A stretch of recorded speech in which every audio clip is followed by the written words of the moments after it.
बिस्मिल्लाहिर्रहमानिर्रहीम। आज की जो हमारी सोशल साइंस 9th का जो टॉपिक है वह है नेपोलियन बोनापार्ट। Napoleon Bonaparte.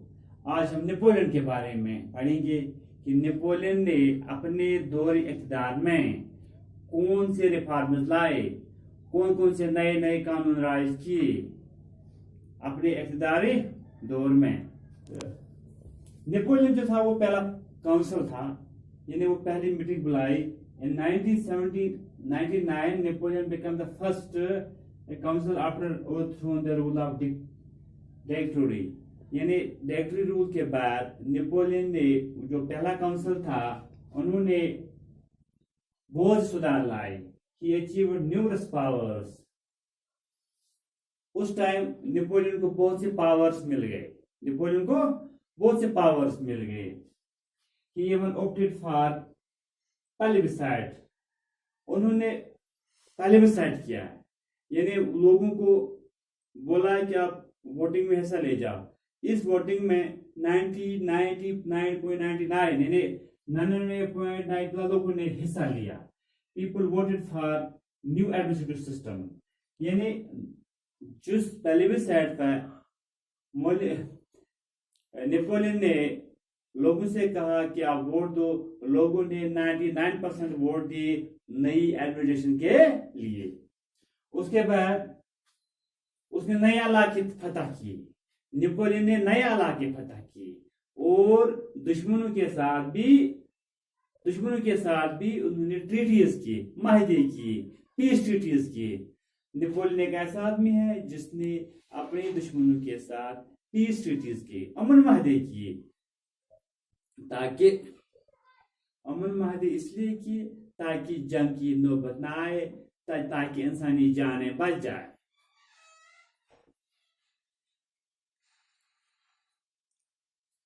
उससे यह पता चलता है, हम ये कह सकते हैं कि जो नेपोलियन था वो एक ऐसा अच्छा एडमिनिस्ट्रेटर था।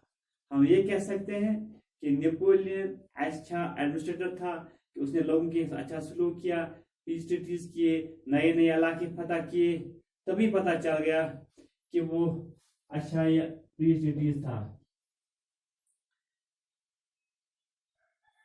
तो उसके बाद ही इंप्लीमेंटेड मैनी रिफॉर्म्स। अपनी हुकूमत के दौरान उसने कुछ रिफॉर्म्स किए, उसमें से रिफॉर्म्स 1799 से 1804 तक किए। 1799 से 1804 तक नेपोलियन ने अपने दुश्मन के साथ और अपने दौरान हुकूमत कुछ रिफॉर्म्स किए, कुछ सुधारात लाए। पहला सुधार जो है he stopped inflation through financial reform। Inflation था, महंगाई थी, उसने वो फाइनेंशियल रिफॉर्म्स किए तो महंगाई पर दबाव डाला। यानी महंगाई जो पहला कदम महंगाई था, उसने उस पर क्या फाइनेंशियल स्टेप उठाया और महंगाई कम हो गई। Bank for France. उससे पहले फ्रांस में बैंक नहीं था, नेपोलियन ने फ्रांस के लिए बैंक बनाया। उससे पहले फ्रांस में बैंक नहीं था। सो वी कैन से कि it was a good step taken by the Napoleon. हम ये कह सकते हैं कि नेपोलियन ने ये अच्छा स्टेप किया है।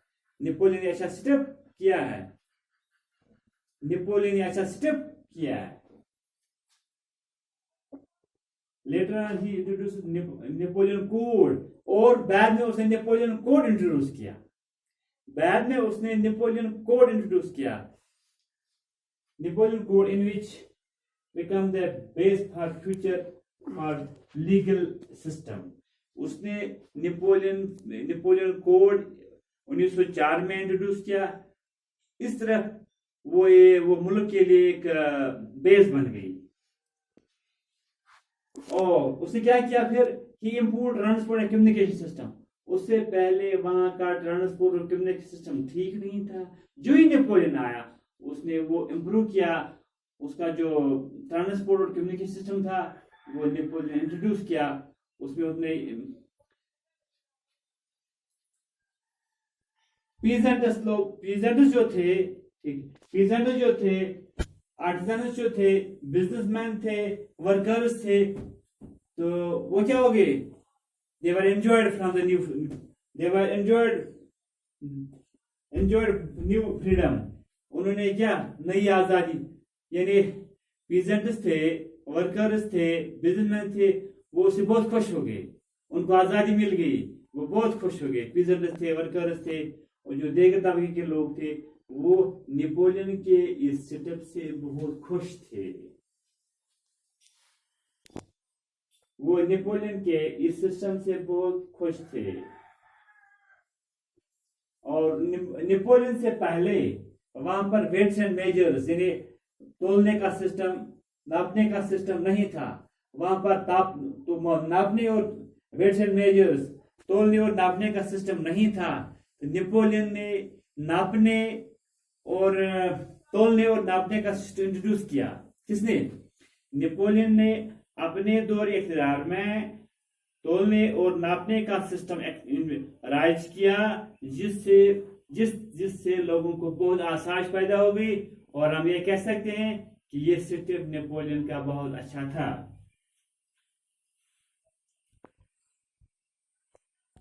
तो उसके बाद नेपोलियन ने जो ये सुधार लाए इस तरफ, तो 1815 में Napoleon was defeated in the bottle. 1815 में नेपोलियन की जंग वाटरलो के, in the battle of Waterloo के मुकाम पर नेपोलियन को हार हो गई। अब 1815 में वाटरलो के मुकाम पर वाटरलो के मुकाम पर नेपोलियन को हार का सामना देखना पड़ा। ये था हमारा आज का नेपोलियन के बारे में टॉपिक। इंशाल्लाह जो आगे वाला टॉपिक कल स्टार्ट करेंगे, तब तक के लिए खुदा हाफिज।